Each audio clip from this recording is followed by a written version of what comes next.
Hey friends, it's Jennifer All here with your Daily Hope. Now, did you know that as humans, we have a survival instinct that can make us hyper-focus on the problem to solve or the pain that needs alleviating? The issue is we tend to zoom in on what's wrong, and sometimes we forget to notice all that's good. And as I read today's passage in Philippians, I thought about how this tendency of ours applies to our prayer life. Now in Philippians 2:27 through 28, today's verses, we find out that Paul and his friends have experienced a scare, one of those trials where they thought that they were going to lose their friend to an illness. Epaphroditus is the man that the Philippians sent to help Paul while he was in prison. And at some point, Epaphroditus was working on the front lines of ministry, and he became so ill that they thought he was going to die. Paul describes how closely he treasures this friend and how they were all distressed and anxious over this. So you know that they were praying about it. When we hit a hard time or struggle with anything, be it sickness or depression, job loss, or even a stubbed toe, I hope that you are in the practice of praying about it, because God cares about our suffering and meets us in it. So pray through the hard that you are facing. And don't forget to stop and rejoice when you see those prayers answered. In this case, Epaphroditus lives, and Paul is eager to send him back home for a reunion with his loved ones. It is a moment to stop and rejoice.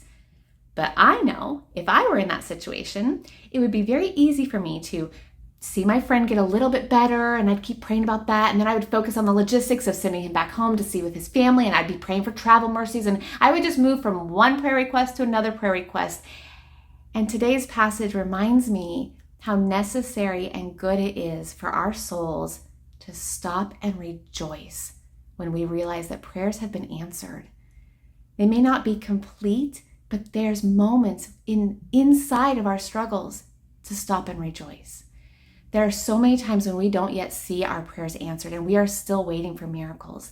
And in that silence, I think we do tend to focus on the suffering that we're still in, or we go from prayer request to prayer request, and we might miss the moments of answered prayers. We think about what's not yet happening, and we miss how God is showing up. So my encouragement to us today is to, first of all, bring whatever you're going through to the Lord and know that He meets you in it. And secondly, take a moment to reflect. Look back on this past year. Where have you seen God moving in your life? I guarantee He's been moving because He loves us way too much to sit still. How has He been moving and acting on your behalf? And in all the hard and scary situations that we're lifting up to God, it can be encouraging to also acknowledge the good that you see around you. Take a moment and rejoice in what God has been doing and thank Him. Friends, light is always breaking through the dark places. Take time to adjust your eyes, look for the light, and you'll begin to see it more and more. I hope I see you soon, friends.